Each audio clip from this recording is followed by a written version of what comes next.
It's better for the camera. I think if it's this picture actually. All right. Vision of plastic heels. I have put off the god and taken human shape, and so present myself at Dirkey's Springs and the waters of Ismenus.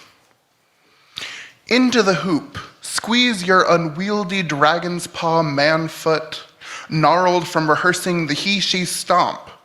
A one-thing show in mama's closet circa midnight every day, ages 12 to 17. Oh, you're wild. Oh, you're excessive. Your body is uncontainable, overflows the baby pen. Balloon boy better not pop your flesh, the bars are mighty tempting. Your skin can't help itself explode through the touch of wood, of plastic, of shifting hands frying your urges into solids. Look at those nails. No. Look away. You can't. They're ghastly. Your right foot is endless, utterly consumulous, having endured beatings, scabs, blisters, and still raw cuts. But your toes are dancing, leading you where you go, your bulbous forehead, your bouffant with its bleached cascade, your hips like flounders swaying below blowfish breasts. Obese, mercurial goddess, fringed in animalia. Divine, you are the eternal right foot, having gone from city to Nowheresville and back, culling bikers, punks, and bright young gays into your endless filth parade.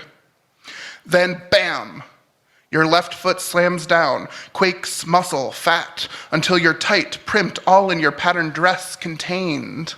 Your left foot is a thing of form, snaps our wandering imaginations back into our sockets, makes you real, lays divine in human shell, hiding your expanse in a body. Babs Johnson, caged like your mother. This is your zoo, for we would faint to see your front unclothed, unfleshed, raw in its filthiness, and so must dawdle at your back, fathom stuffed into a close, no face, a lady with a secret, divine wrath, divine joy, divine counterweights and balances. I am the dust you walk on, Babs Johnson, maybe less, barely on level with your shoes, your mismatched feet that bear a godhead, that root the tree of life. Well, we are off to a great start. I'm Justin Sabiatanis. I'm a member of the faculty here at United, and it's my pleasure to moderate the conversation this evening between our two esteemed artists, Max Brumberg-Kraus, who's a member of the class, United class of 2020, brilliant artist and Theo poet, and Dr. Jennifer Oz Freeman, who's the director of our Theology and the Arts program, an esteemed colleague, and also the best office mate at United. So, first, let me say, if you're new to our space, and I see lots of alums here, lots of students here, so I know you are not new, but for anyone who is here who's new to your space, new to this space, we want to offer a very particular welcome to you. So United is a graduate school that prepares innovative and compassionate leaders to serve in faith communities and society as we seek a more just and peaceful world together. So we have programs in theology and the arts, social transformation, and all kinds of things. So if tonight's topics interest you, we hope you'll check us out and learn more about us, or just enjoy our time together. We're delighted to have you here. So as someone who studies spirituality and queer art, I was asked to say a few words of introduction about our topic.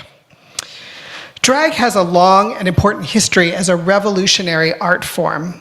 Drag seeks to upend, unnerve, and undermine societal expectations around gender and sexuality in order to create more options for those who don't fit the narrow confines of society. So the first person that we know who used this terminology was William Dorsey Swann, who you see in the pictures above, in the 1860s. Swann was born into slavery, survived the Civil War, and went on to host drag balls in Maryland, which coincidentally is also the home of John Waters and Divine, who we'll be talking about tonight. Not sure what is in the water there in Maryland, but apparently something. Oh, definitely. So Swan was the first person called the Queen of Drag. And there are two records of Swan's arrests and imprisonment, which I think illustrate some of the history of drag. First, charged with stealing books from his employer, that same family petitioned for his release and pardon, saying he wasn't stealing books, he was seeking knowledge and to improve his life, and should never have been charged in the first place. The second time he was arrested was for conducting a, quote, bawdy house, which was a term for brothels in the 19th century. And queer historians think he was running not exactly a brothel, but a place for men who wanted to meet other men and people who liked to dress in drag. And Swan petitioned the president at the time, Grover Cleveland, for a pardon, which is also the first known incident in the United States of a person using the legal system to fight back against anti-gay or anti-trans harassment. So we have to thank for that history William Dorsey Swan.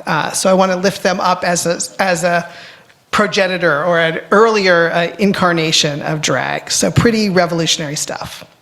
So let's fast forward from the 1860s, 1870s to the 1950s, when a young Harris Glenn Milstead, at the time an awkward teenager in Maryland, met the future filmmaker John Waters. And together they created this over-the-top character of Divine, who was, as Waters described her, the most beautiful woman in the world, almost. Divine became a star in Waters' films, which were cult movies that were shown at midnight around the country. So for many queer people of that generation, Divine was the first glimpse of a world beyond hetero and gender normativity, just as Dr. Frankenfurter of the Rocky Horror Picture Show would be, and even Prince and Purple Rain freeing up sexuality for the generations that followed. So here was a character, Divine, who was so liberated as to revel in being overtly sexual while smashing norms of gender, size, and beauty. If Divine could go that far, how much freer could I be? People asked. I would argue that the purpose of drag and Divine is not simply to be shocking, although it certainly can be that and revels in being that, but to challenge the cultural restrictions in which we find ourselves. And I would say it takes a level of theological confidence to engage the wild, unruly, and as Marcella Althaus Reed would have said, indecent God, and ask ourselves, as we are tonight, what is divine? So the artists we are featuring tonight have used Divine's and Waters' work in the 1972 cult classic, Pink Flamingos, to consider questions of both holiness and freedom. So I want to begin by taking a quick look at Pink Flamingo, a film whose central taste list question is, who is or are the filthiest people alive? So we're going to look first at a montage of the film so you get a sense of its visuals, I think how it relates to the artwork these two have created.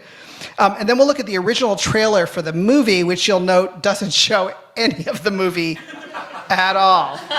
So Pink Flamingos was and still is shocking, rude, and dramatic. It interrupts and challenges sexual and gender norms at every turn. So let's take a look.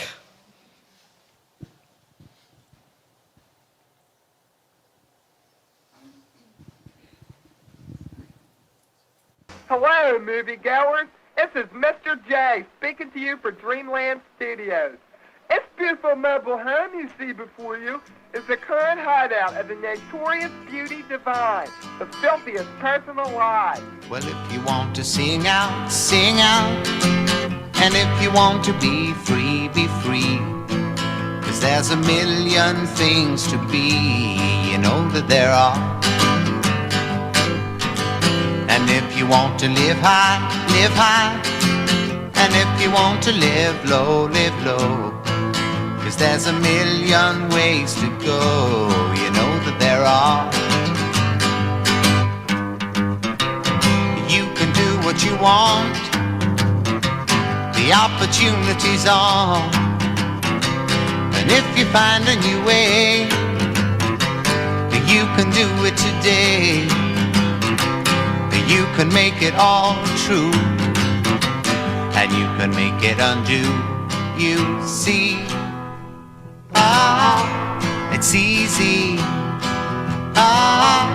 You only need to know. And if you want to be me, be me. And if you want to be you, be you. 'Cause there's a million things to do. You know that there are, you know that there are, you know that there are, you know that there are, you know that there are. You are about to receive into your community the filthiest people alive. And now let's see what moviegoers were saying when the movie came out.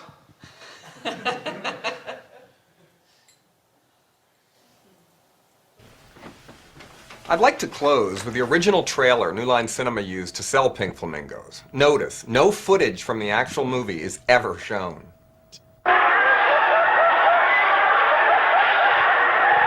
Did you happen to hear about it? From some friends who saw it and thought it was absolutely marvelous. Probably I'll be very insulted. Rex Reed told us that it's fabulous. Would you come out at midnight to see it? Why go home at midnight? What are you going to see there? I guess there are just two kinds of people, Miss Sandstone.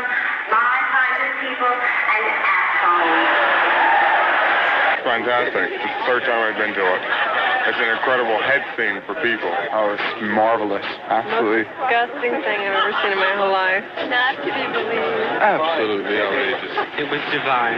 Fabulous. Oh my God, please do it! Please do that!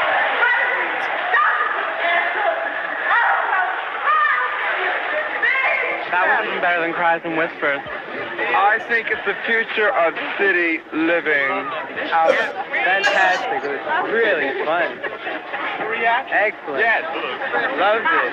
Really good. Really good. Right? It was great. Piece of garbage.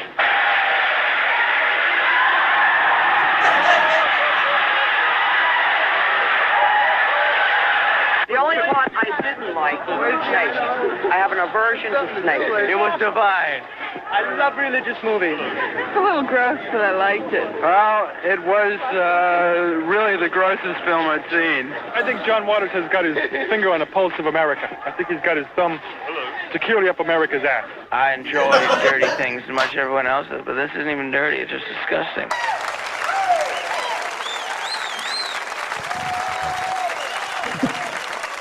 So, what can we question by being of questionable taste?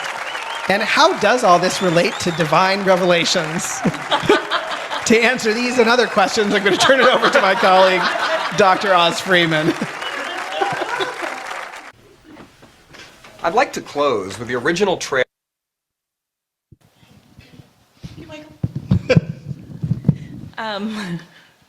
Now for something not so different. Yep, there we go. A little bit different. So yes, we're going to get to the meat of the poems soon. That's a pun, kind of. Okay. Yeah. It's fine. Thanks. But which we'll see are a kind of, Max will say more about, a kind of mashup of, or the central question is, what if the divine in Julian's revelations of divine love was the drag queen divine?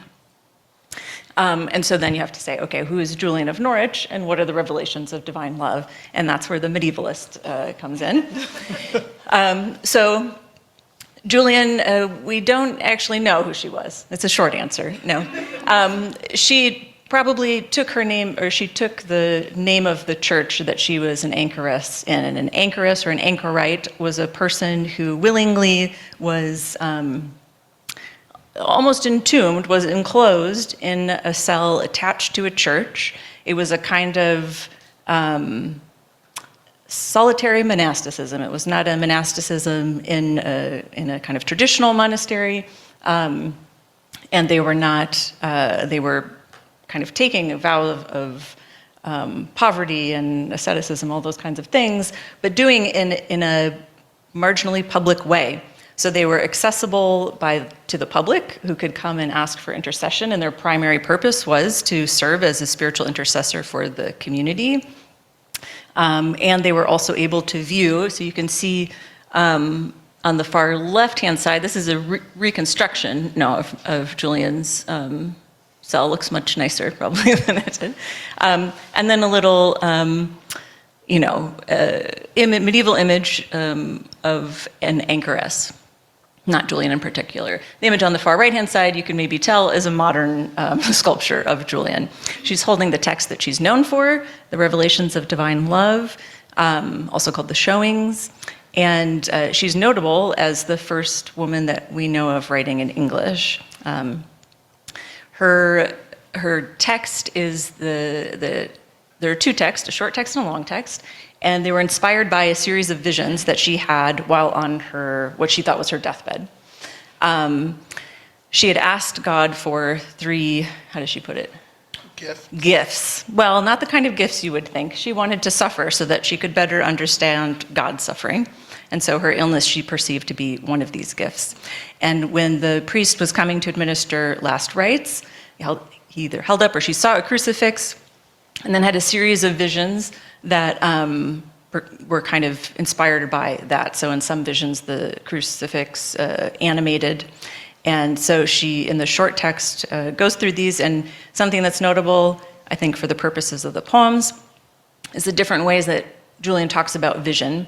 So she'll say throughout, she's specific, she'll say, I saw in my bodily sight, or she'll talk about as I understood, it was shown to me, these different ways. Very consistent with medieval ideas of vision, which you can learn about when you take Medieval Women Mystics with me next year, spring 2025. I'll see you there. So I won't go on about that. But some things that are significant, I'm trying to keep it short, but okay. We have hazelnut pie here, and the reason for that is that one of Julian's famous visions is that she describes seeing all of creation, and it was the size of a hazelnut. Okay, so she's not saying it was actually a hazelnut, but the size of a hazelnut, and she describes the immense love that God had for all of creation, and she also describes there and elsewhere that it was as if sin didn't exist. She says it's the characteristic of her visions are that an incredibly cosmic perspective. And she acknowledges things are bad down here. She lived through the plague. She's like, it's rough, I know. I'm not going to sugarcoat that. But from God's perspective, the things that we get all worked up about and we consider sinful, it doesn't matter. It's as though it doesn't exist, because it's not a problem for God, it's just a problem for us. And so it was a very, she was within the Catholic Church, and so it seems like a actually radical, and in some ways still is a radical theological perspective. Another aspect is that she talks about God repeatedly as mother, and has some really wonderful layering of languages. In some passages, in a single sentence, she'll talk about God as our mother and brother and Lord. So there's a layering of gendered language that does really interesting things, I think. And one of her most famous lines is regarding this kind of cosmic perspective. She says she saw that all shall be well, and all shall be well, and all manner of things shall be well. And so, again, it's a kind of hopeful, I think, message in a really challenging time, and one that just feels like a really amazing kind of blanket around her. The last thing I'll say is that I said short text and long text. So she wrote these initially after her visions, and then the long text where she expounds on things, and it's clear she's been thinking about them a lot, and interpreting them further, is written much later. I think that's also telling, because as Max will talk about, this process of encounter and vision and revision and rewriting, and the idea of writing in drag and all of these things, I think are, there's good source material in Julian for that kind of artistic process. So here's, you saw if the poster, the kind of mock-up poster that's the title for the show, is based on the Penguin edition. This is the poster that I made. So this is Julian as Divine. And then this is me as Julian at a symposium week a couple of years ago with my esteemed colleague, Dr. Demian Wheeler. And if you want to take a screenshot of this photo and send it to him, that's fine with me. We wouldn't mind that at all. Okay. I recall Julian was tipsy that night. Well, I don't know about, I think she was overserved. Communion wine. Communion wine. Yeah. I think I'm only holding one glass. So I'm not going to give too much more background about the project. Basically, it was a joke. It started off as a joke. What if Julian of Norwich's visions, revelations of divine love were about Divine the drag queen? Ha ha ha. I do still think it's funny. But over many years, this started off as a project in theological interpretation of the arts was the class at the time, and wrote several poems, and then it developed into this project, which is now a book form, which will be coming out soon, hope later this year, with the illustrations and the poems, poems that can be performed. There's the exhibit that's up at United here right now, so it's taking different forms, but it started off as a conflation, really, of the 1370s with the 1970s.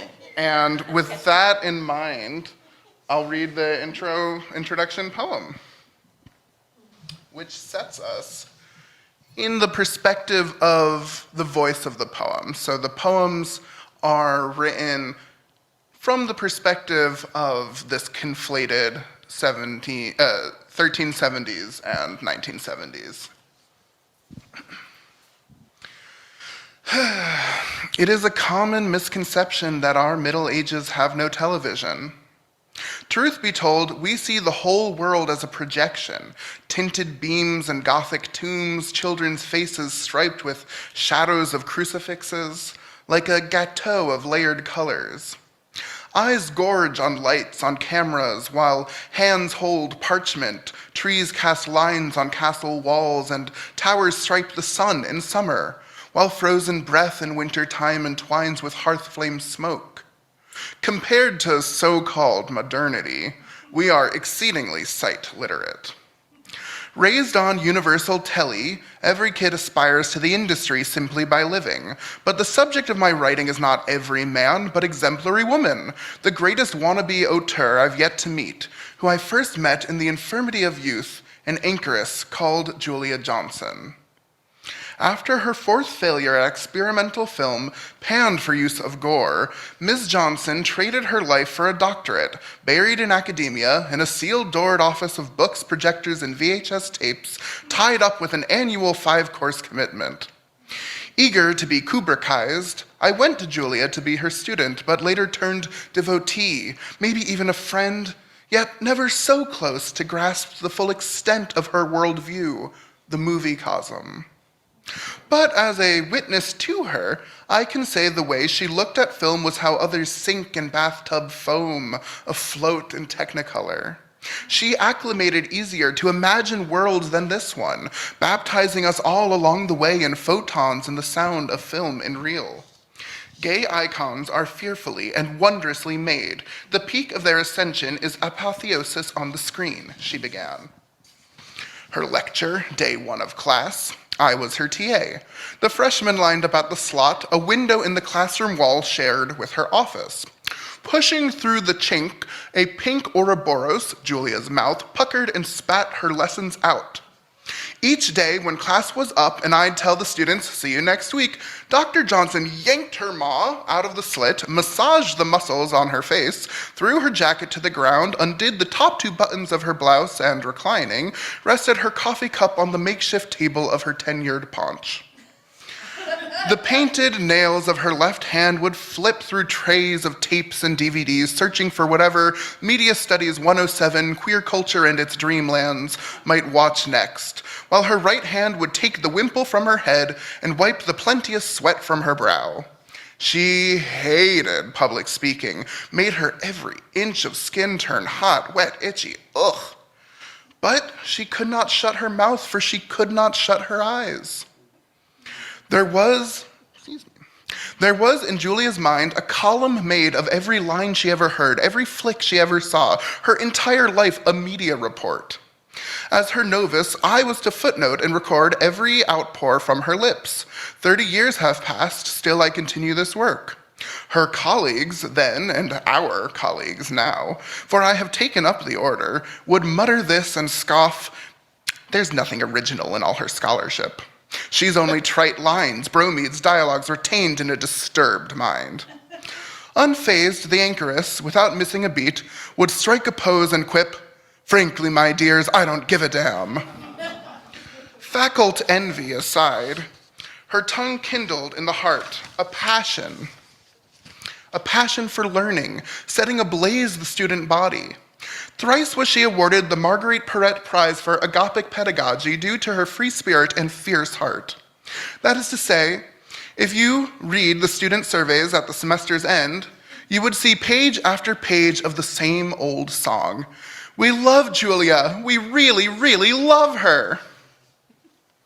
Dear reader, you must wonder what ember kindled in Julia's soul to be steadfast at her student's side. Perhaps she lost a section of her mind when writing her dissertation.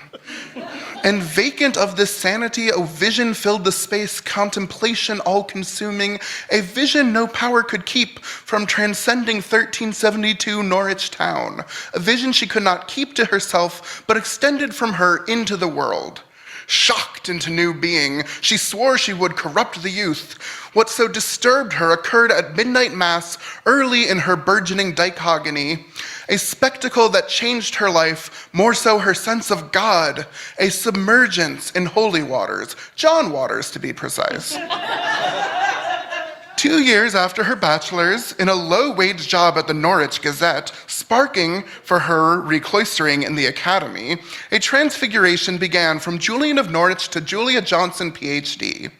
She chose her name after Babs Johnson, the pseudonymous queen hiding somewhere in Phoenix, Maryland, the protagonist of John Waters' Pink Flamingo starring Divine! Bellowed a he, she, man, beast seated behind Julian, grabbing her head and fixing her gaze toward the screen. She could not move, she could not bulge. The hands holding her neck were firm. Ms. Julian was nailed to her post. And in the darkness all around... And in the darkness all around her, knights traded leather jackets for the smocks and kirtles of ladies in wait.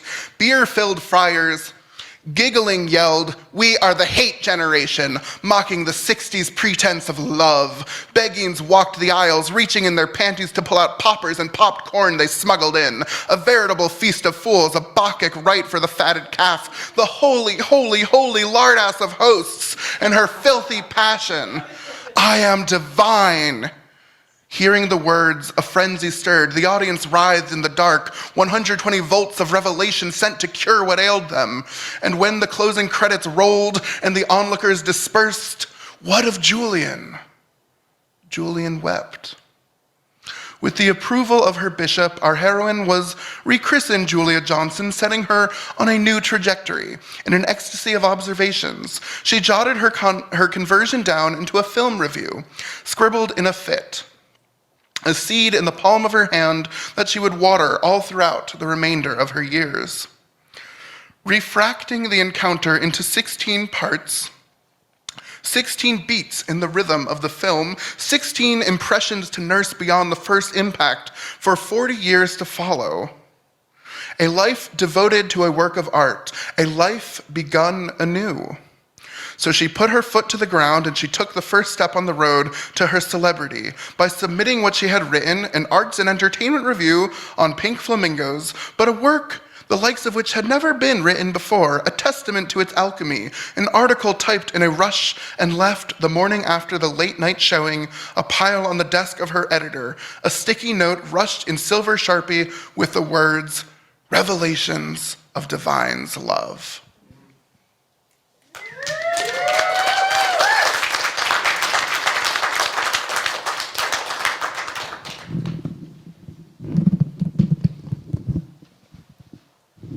Now I believe we're going to answer the eternal question, why does that flamingo have flatulence? So now we're moving to how did it start off this writing and move from written words and spoken words to a fully designed page? The answer to that question, Justin, is the Middle Ages. Yeah, I didn't invent it. They farted then. And they loved it. So there's a kind of like chain of interpretation and going back and forth as Max initially drafted some of these poems and then later completed them and then invited me into the process of illustrating them. And then once we began that part of the collaboration, at first I got a copy of, I think I have maybe a slide. Yeah. So on the left-hand side is one page of a print of Max's poems, and so I would basically mark it up and pay attention to symbols and imagery and words and things that were grabbing me primarily as a medievalist, but not exclusively. We talked a lot about medieval ideas of vision and this idea that in the Middle Ages that the eye was an active organ and was a groping organ. And so it was much more active, not just like kind of passive receptor. And Susanna Biernoff has a great book about all those things if you're interested. So I kind of did my own gloss, I suppose, on Max's text and then started thinking about images. And then Max and Allison and I, who is the model for the cover, there you are, watched the film together. And so there I was like sketching some of the most impressionable parts, I think, and writing down my favorite lines. Like, for example, I love you even more than my own filthiness, even more than the sound of bones breaking, more than my own hair color, more than the thought of original sin itself. Just like, that's a good line. Somebody should put it on a t-shirt. Yeah. So I was also trying to draw on the film's palette, color palette, and the textures. Because of this kind of both the layered process and the layer of Max's text, I started with collage, which I actually don't have a slide of that, but I can show you sometime if you're interested. But I started with kind of assemblage and was using things like ripped cardboard or paper that looked kind of like corduroy, old dress patterns and things like that. I got old photos from junk shops and things, and we're just kind of like, felt like, I would assemble things and take a photo and reassemble because I felt like I'll recognize the thing that I like, which kind of worked. But I did end up switching to working digitally because I would take photos of some materials and manipulate them digitally. So some of the things are like physical items that were photographed and then manipulated. So that's just some of my process. Obviously, as a medievalist, I was also drawing explicitly. So the penis tree is a thing in the Middle Ages, the phallus tree, and we can talk about that. It's about impotence, but not just that. There's not actually precedent for a farting flamingo explicitly, but I just want to say that there's a lot of scatological humor in the margins of medieval manuscripts. So I did find inspiration there. So yeah, sometimes drawing like very directly from images and other times kind of riffing on different motifs. I don't know, Max, if you want to say anything about the layout then, I guess. Yeah, well, so that really switched how the poem ended up, the shape of it, also the content of it to a lesser extent, but still to an extent.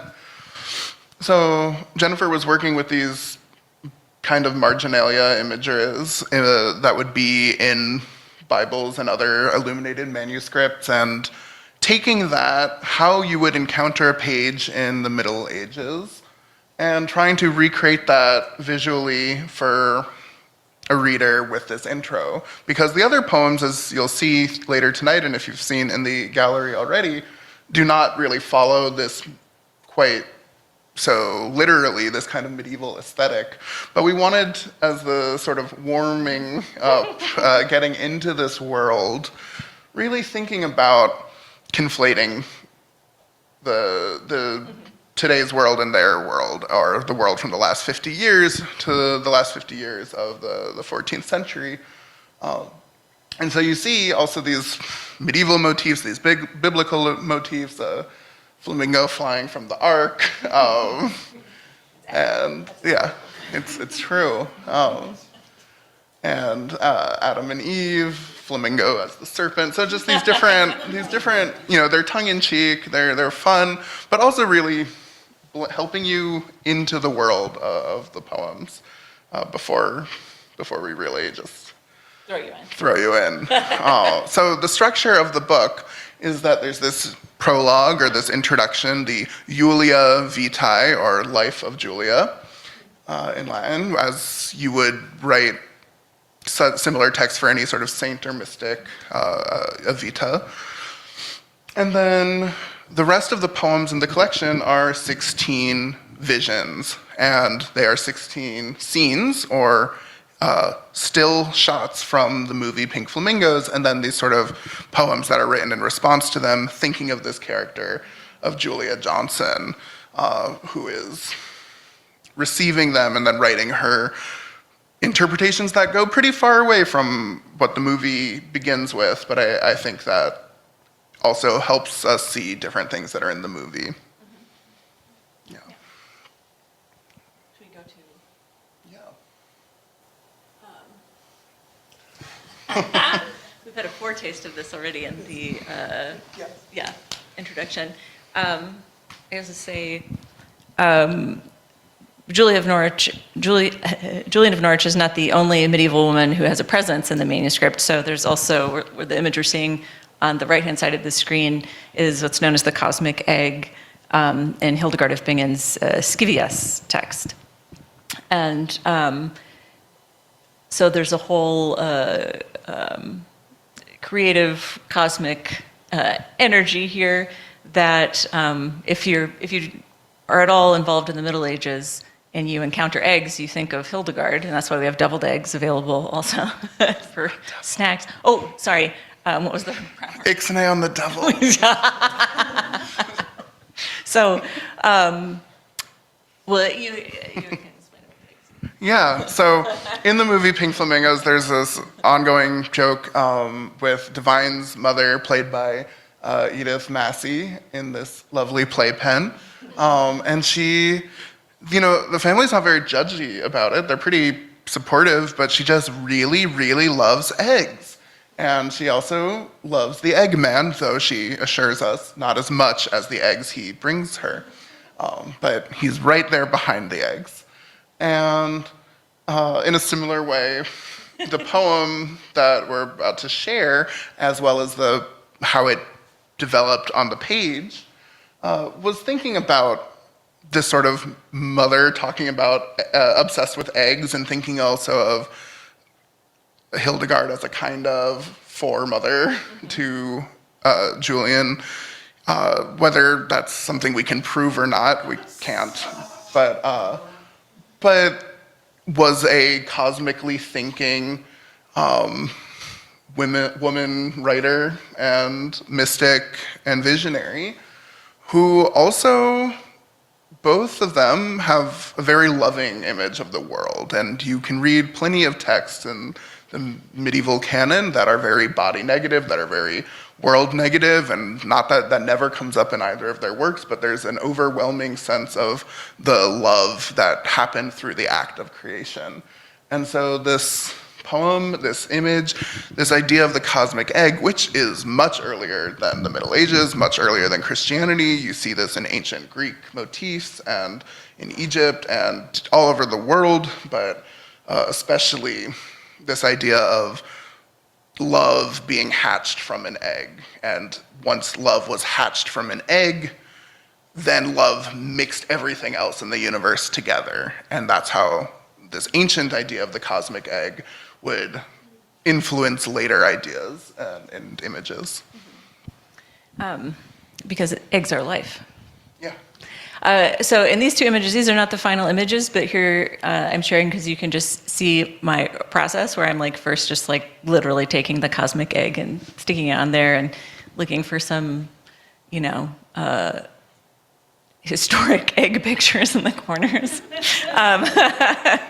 And thinking about, you know, recurring things for me in the images are like eye as aperture and doorway and birth canal and all these kinds of things, which there's lots of precedent for in medieval theology and in Pink Flamingos. So this is the final image, which Max is like, could you make it more Baltimore, like more Baltimore trailer park? Someone should be able to make it in a diner with what's accessible at the table. Yeah. So this is translating Hildegard's cosmic egg into a piece of bread with ketchup and mustard on it. And that was the outcome there. Yeah, it makes sense. Yeah, so I'll share this poem, and keep in mind we've had a poem that's sort of this manifestation of divine, the vision of plastic heels, this introduction to the whole world of the poems, and now here is one of the sort of cosmic visions, and inspired by Hildegard and by Edith Massey as the Egg Lady. Vision of a grade A cosmos extra large. Well, that person certainly doesn't even know how to boil an egg, because you've got a big, dark, ugly passage all around between the white and the yolk is rubbery. It's a disgusting kind of an egg. Julia Child, The French Chef, Season 7, Episode 15, Hard-Boiled Eggs. Our Lady of the Ovum who art encaged, hallowed be thy albumen, thicker and come. You were kept, a wretch behind bars, before you were broken. Back then, every day, in the non-privacy of your cell, a guard approached, pulling from his skin his sack, entreated you to touch his wombless birthing chamber. Protogonos, Erikopeos, huevos. In his valley, you beheld the eggs, one big and brown, one small and white. He'd tell you, pull a needle and prick the membrane, and whatever air inside them trapped seeped out so the shells wouldn't crack in the heat of your breath, your bosom, your frightened mass. Were you a kid before he flicked your yolk, tongued your wobble, mounted your temple, crawled on eggshells like a pilgrim bloodying the spot until you couldn't take it anymore and your custard split? All that is from an egg. And you, the fissure, a world spilling out, a rapturous biting of the hand that feeds you. Ananke Massey, you smother the eggman's tit. In the darkness, double worlds collide. One soft dissolves, one hard cements. You draw his thread of wet and pulling with your mouth, tie infinity, symbolized by two eggs kissing, to finitude, tempering the twin yoke beasts of love and strife with your breast, your boundary his binding. An ugly vein of repression refracts his shaft into a prism. Within it, the ember. Divine form. All that is in tempera paint splattered on your shift.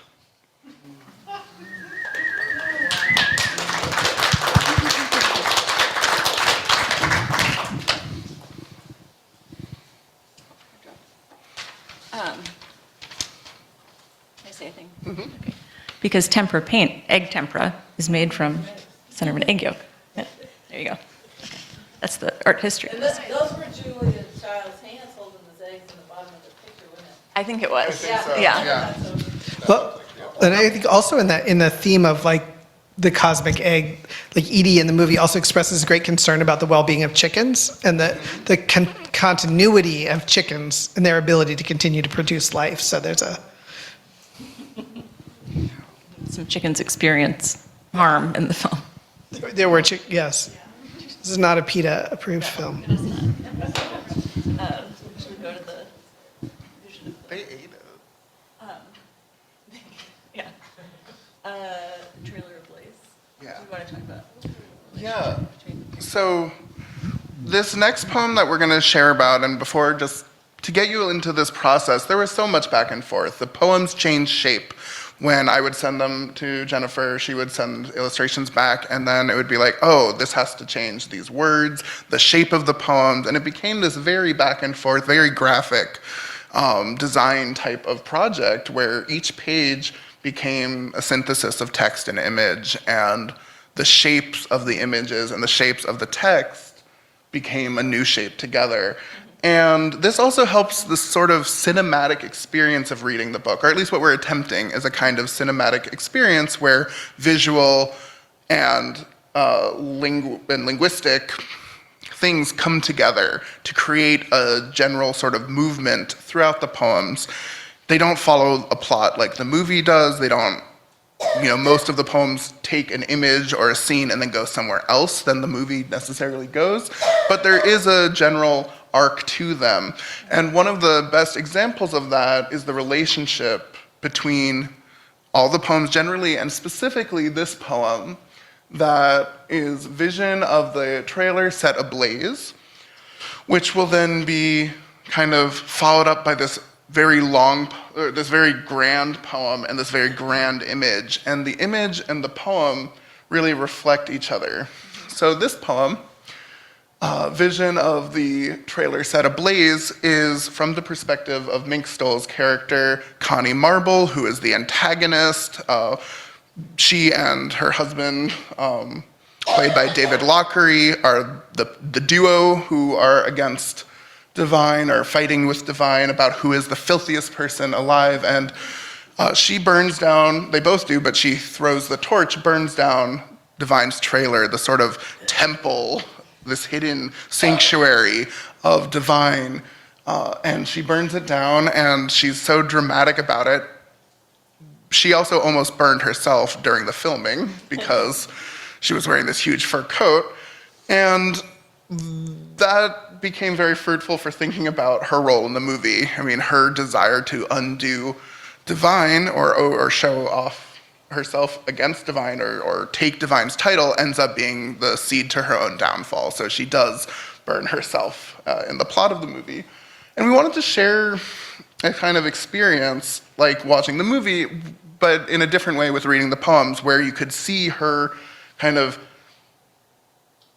weakness against Divine's strength, her fakeness against Divine's reality, her attempt against Divine's success as this divine figure, as this who is actually the filthiest? What does it mean to be filthy? What does it mean?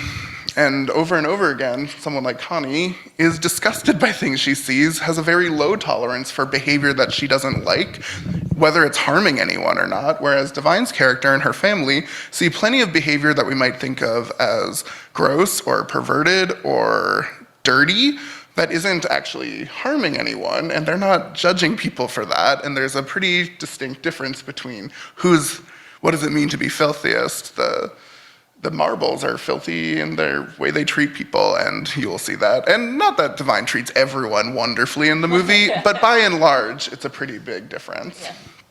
And so this next, because I realized I have some process slides for how we got to the poem that kind of this pinnacle type poem. So you'll see some kind of flames, tongues of flame there coming out of these eyeballs.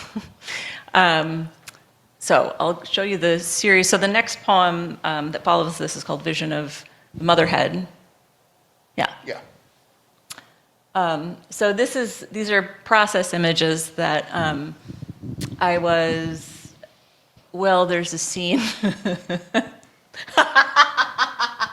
Yes. Well, these are related to a scene in the film about a moment in Divine's relationship to her son, which I'm not going to go into. Good. Thank you. You can watch the film. We can talk about it later or not. But maybe you get the idea from these images.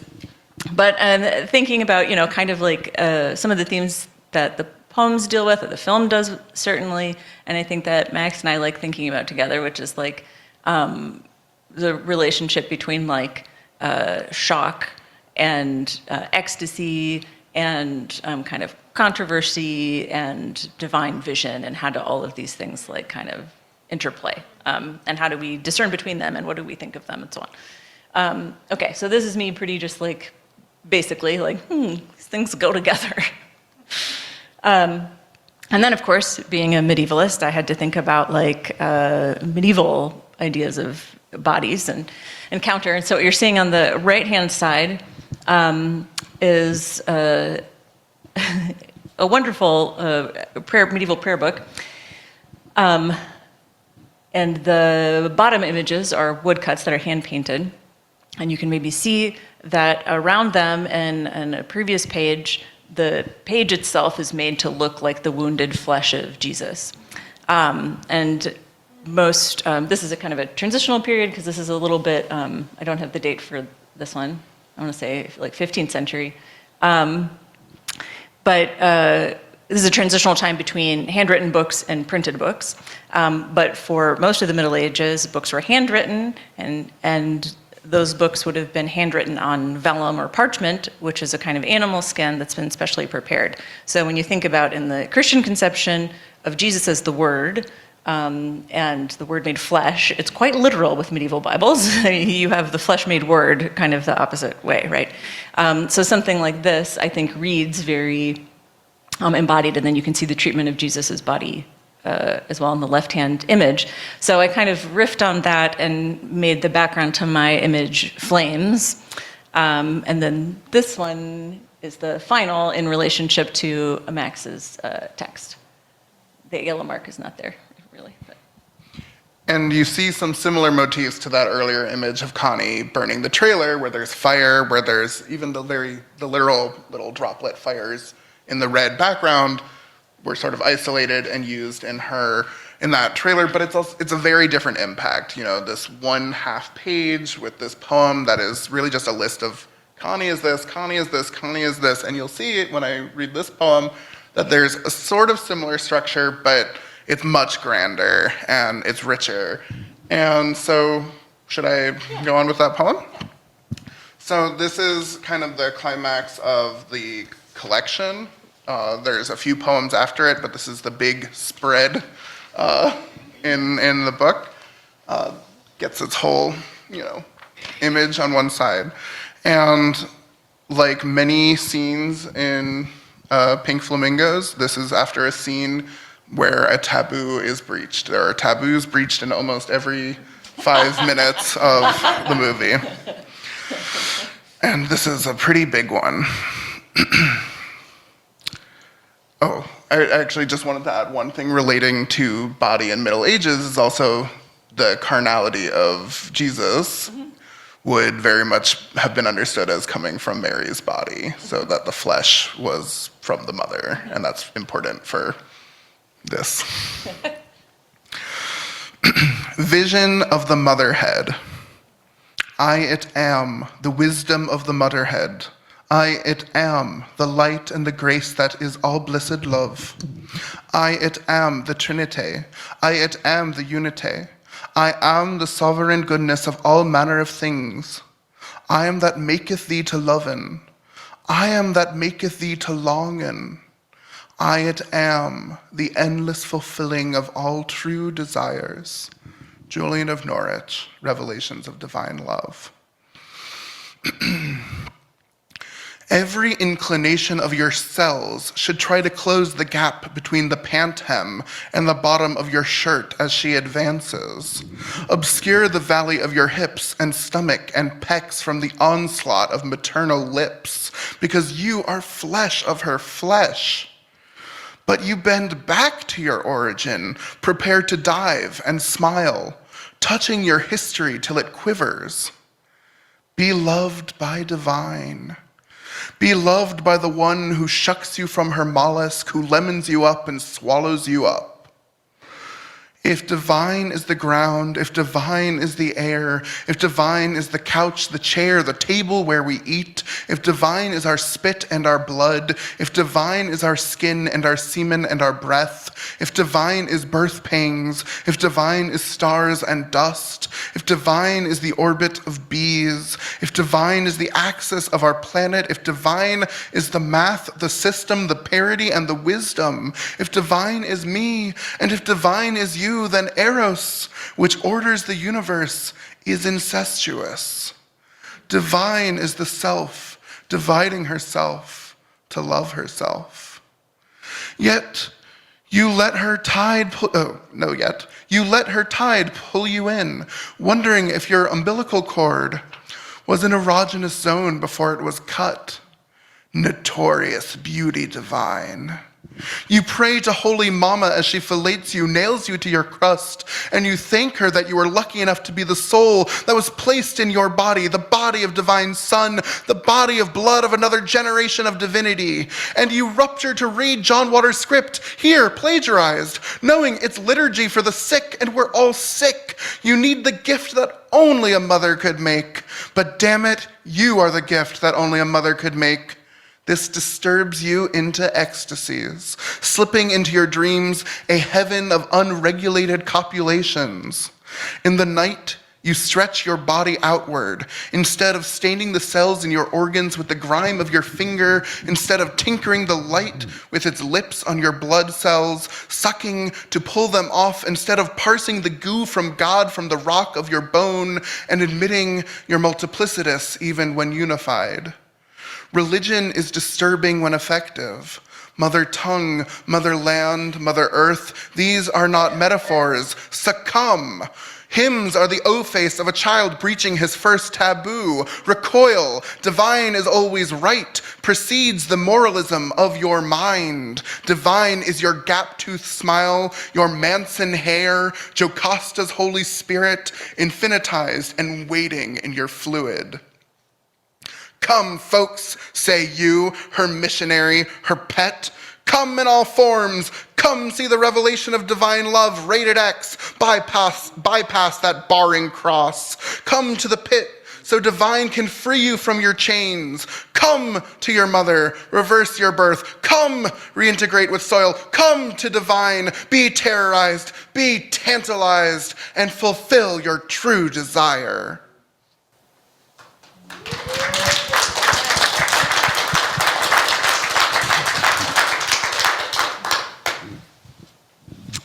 So we've heard the poems, we've seen the art. What does this project mean to you?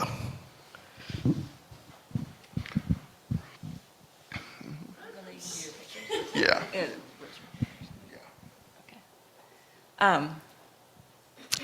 Well, it means a lot. It means a lot. It was really an honor to me when Max asked if I would illustrate the poems, because I was wowed by them from the first iteration. And Max and I have collaborated in other ways over the last several years, but I think this was, I don't know what the word is, like the most generative.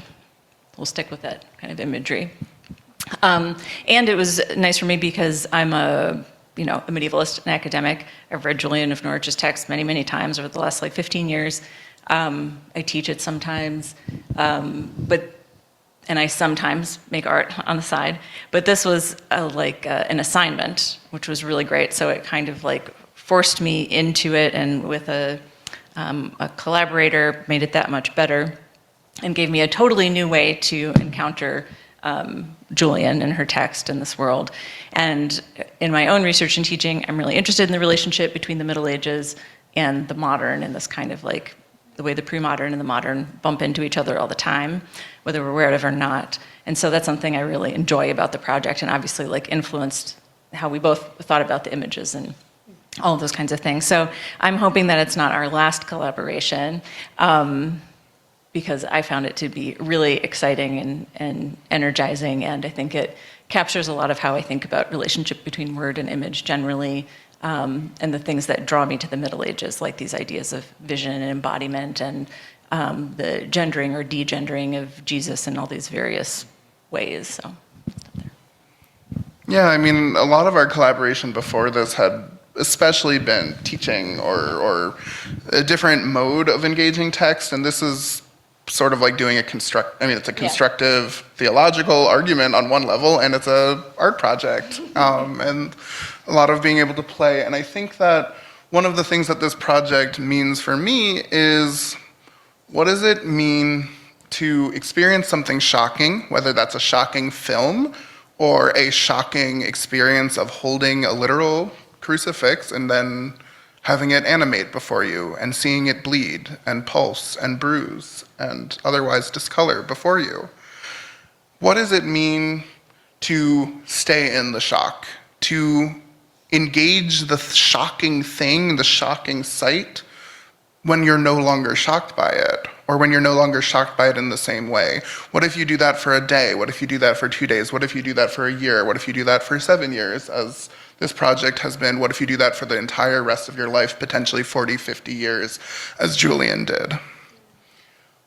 So what is the aftershock, is the question that I'm interested in. And then the other kind of question that was very much explored with the actual process of making it was the idea of co-creating with an artwork, and that in some ways Pink Flamingos and Julian are using us, John Waters and Julian are using us. We're collaborating with them and with their artworks to create something new, and there's a life to an artwork, and this idea of the term ekphrastic art that is writing that is coming out of in response to visual art. It's used most often in poetry, ekphrastic poetry, but expanding that idea to be like, how can a whole life be in response to an art object? How can communities form around pink flamingos? How can people's day-to-day reality be so shaken by this encounter, and by staying with the encounter, by rethinking the encounter, by creating, and with creating as a form of thought? Thank you. So how does this project fit into the overall work that the arc of the work that you are creating? Yeah, I'll say that, and also a little bit just where it's led. Yeah. So most of my work is around sort of queer history and mythology, mythopoetics, myth-making, and how that has been done historically. And when I say queer, I'm referring to sexual and gender outside of the norm. So it's a category that changes depending on a cultural norm, a cultural location, but a vantage point that's somewhere on the margins of that. And then the kind of culture, literature, identities that form in the margins. And so this fits into that exploration of past and present, past and future, of myth-making, of seeing the mythic imagery, which is so rich in John Waters. I mean, her name's Divine. That's not very subtle. A lot of the dialogue is not subtle. The religious imagery is there. It's blatant. The mythic poetic imagery is there. This idea of John Waters kind of creates a whole cosmos in especially in his early movies, that are getting this group of people that would not have been on any other film.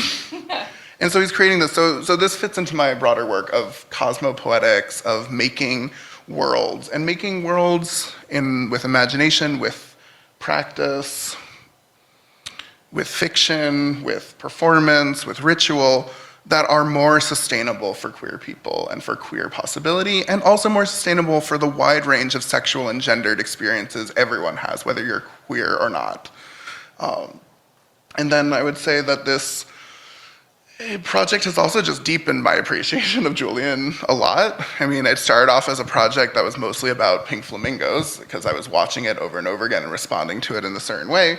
But now it's leading into a whole rosary making project, which is partially featured in this exhibit. where I'm thinking of medieval ideas of matter, of and body and substance, and linking that to what we might call filth and the sort of John Waters canon, how these filthy things like blood and semen and dirt had very holy meanings in this sort of medieval form of Christian cosmology, this idea of God's blood, which is in medieval science, blood and milk and semen are all the same thing, and they come out of a body for different purposes in different ways, but they're essentially the same thing, this life, and how that kind of medieval science affected the theology of blood, flesh, all this stuff. So it's leading to some really exciting projects with that. Yeah, so this is from the Rosary Project I've been working on in my Master of Fine Arts program. And what I would not have been working on it without exploring the kind of day-to-day rituals, the praying rituals that an anchorite like Julian would have gone through. The Rosary prayers happen to be very much the same, or very close to the same kind of prayers she would have said. She would have had a crucifix, probably not with beads, though they did exist by this time. There just isn't indication whether she would have had a big handheld crucifix or not. And I'm mostly working with crosses, not crucifixes. Although this one on the right here with the wound and the gold in it, to me that's a crucifix, not a cross. That's a representation of Christ for me. Can I say something? Yeah. Because I should have, when I saw that, I realized because I've got a good reference that we could have stuck in there. It's a little kind of 15th century wood print, hand-painted prayer card that presents the side wound of Jesus as like the body, and then his head as Veronica's veil, and then his pierced hands and feet. And so it's literally side wound of Jesus stands in for body of Jesus, and you have some really intense devotion to the side wound of Jesus in the Middle Ages, which is very much understood as sometimes like nursing breast or birth canal, right? Like it has these very generative. Literally, it's not subtle. Very literally reborn through Christ in the imagery and in the medieval imagination. The body is very central, even if it's denigrated by certain thinkers, you can't ignore it in this time period. Yeah. So this is the process of making this cosmic rosary that's most inspired by Julian's writing. Inside, it's a quote from Julian when God refuses to show her a vision of hell. She's like, how can you not show me hell? Like, I have this theology that's taught in the churches, and she's very sure to be like, don't ignore the church theology. But she's like, but when I asked for hell, to see hell, you didn't show it. And then God responds, that, meaning what is, that is impossible to thee is not impossible to me. And so thinking of that phrase and the incarnation, and this is on vellum, this is on animal skin. And so this project has deepened my consideration of Julian. It's leading to another book about Julian, a more academic book about Julian living an ekphrastic life, the idea that she was living a life in response to a visual art encounter, the art encounter being the crucifix that became her visions. So it's fitting in some interesting ways and also very conversational ways. John Waters talking to Julian in one version, Julian talking to some 20th century other women writers about vision and art is sort of this next book. So, yeah. These are just this project had a real appreciation for substance, for literal material. And so many of the materials I was using were things that she would have had access to and artists at the time would have. I made it out of hazelnuts because of this image, and she's often depicted in iconography holding a hazelnut or a tiny earth, depending on the time period that it's made. I used egg tempera paint, so used egg yolks, used iron oxide, used turmeric for colors, used gold leaf, wood, a walnut, and copper wire. And so these are the tools that I was using to create this project. And again, the understanding of materiality in Julian's work, the understanding of fleshiness, bodiness, would not have really been anywhere on my radar if not doing this project. Thank you. I'll say, I think that it's very consistent with a lot of the material and things that I present in my classes, especially ones that deal with pre-modern. But as any student in the art, religion, and contemporary culture class knows, I consistently keep referencing the Middle Ages, even when I'm teaching contemporary art. So I just can't help myself. It's like I have a reflex for bringing the medieval into what I do. Sometimes late antiquity, yeah. You shake things up. I shake things up every once in a while and bring in the 5th century or go back to the 2nd century.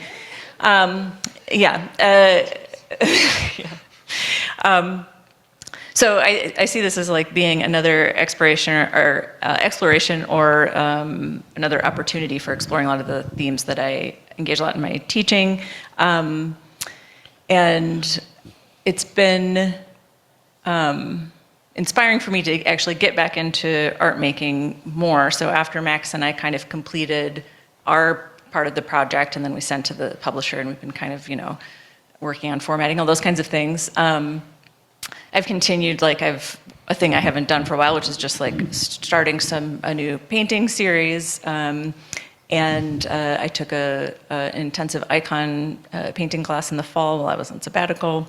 And I think some of those things I wouldn't have done if it wasn't for working with Max, actually. So I think that it's more of a personal answer, that it's just been very good for me in a time of the last several years working on academic book projects and all these kinds of things. So I felt like it's kind of brought me back into art making in a way that I needed. So I'm just thankful for that.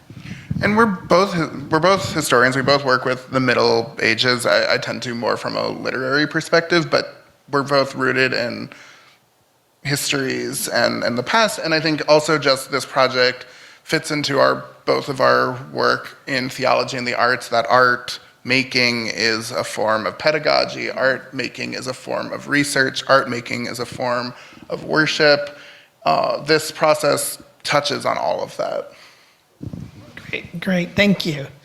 So I'm sure people have questions, but we did say we wanted to say what's next before we get to that point. What's next? Yeah, well, we can just leave this up. So there's some upcoming events, and if you haven't had enough of drag, we have another drag queen coming, perhaps classier. In this very space, we're going to be hosting Flamey Grant, the first drag queen to top the Christian pop charts, on April 10th for a concert. So keep that in mind. I've been listening to her album, and thanks to Amanda Schultz, I've become like a super fan. So it's really cool. So questions? I'm sure you have questions. What questions do you have? I think that starting a project that is just funny or meant to be just a joke at first, and then following through with it is A, really awesome, B, really fun.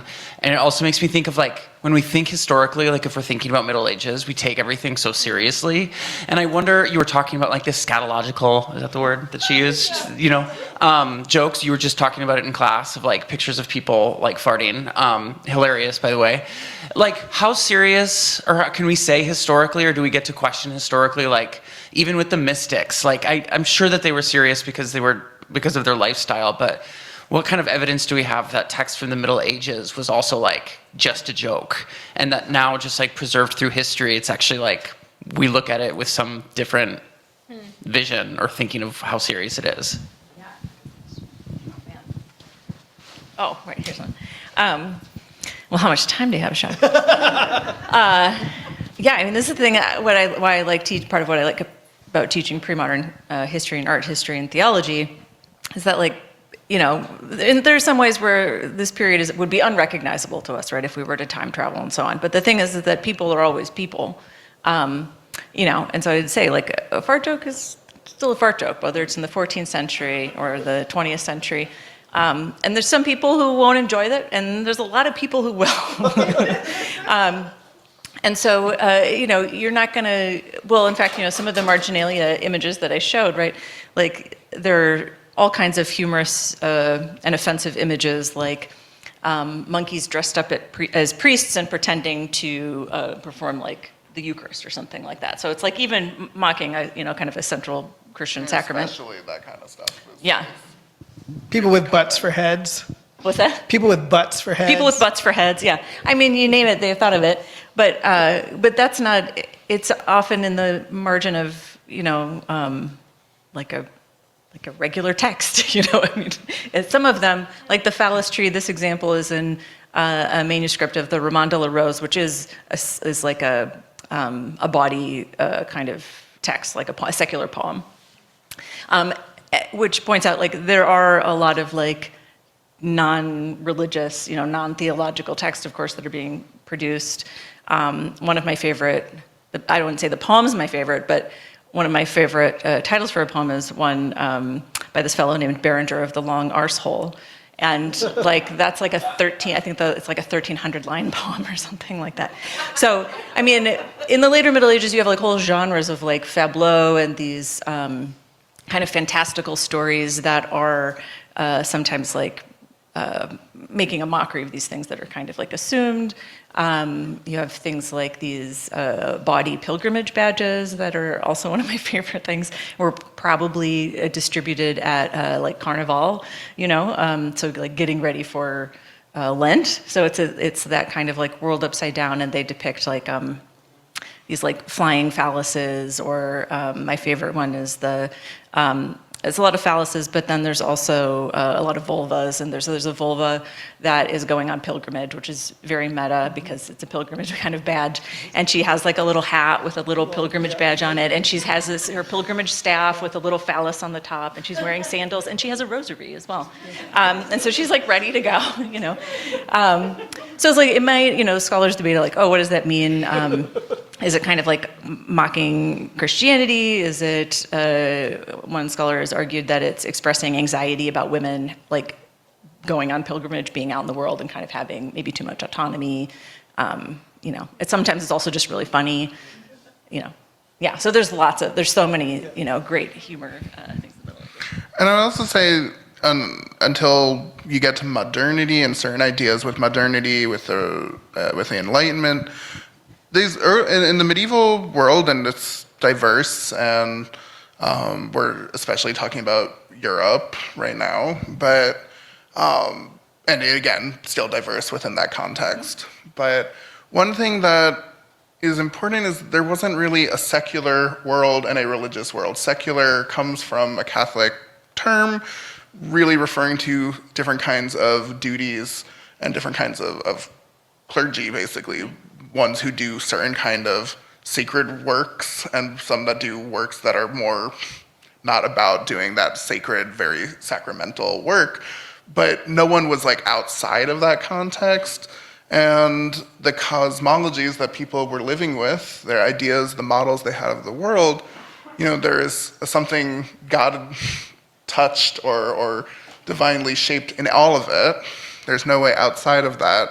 So the most hideous thing, the most disgusting thing is still somehow allegorically, mystically, symbolically, and literally all of those things at once reflective of divinity. So you can't really fully separate it. Well, it also reminds me of the fact that there wasn't the idea of privacy and the shielding of body parts is also a very modern idea that John Waters smashes through repeatedly in these films as well. So this sort of keeping everything private behind closed doors is not... Yeah, you only had any kind of privacy in this world if you were very wealthy, and even then you had lots of servants who saw all your private parts and private conversations and private things. So even that kind of privacy was never actually very private. And as President Marshall always says, laughter truly is holy. Are there other questions? If folks online, feel free to put up your hand or put something in the chat. Is there something in that, Michael? Is there someone? I see that there's something in the chat. That's not no. Okay, great. Any other questions? Comments about questionable comments? Let's see, content, yeah.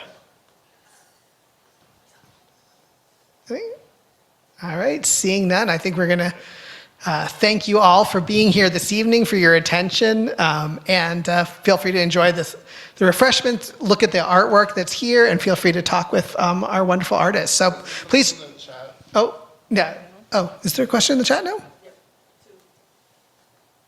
Michael, check that. Oh, thank you.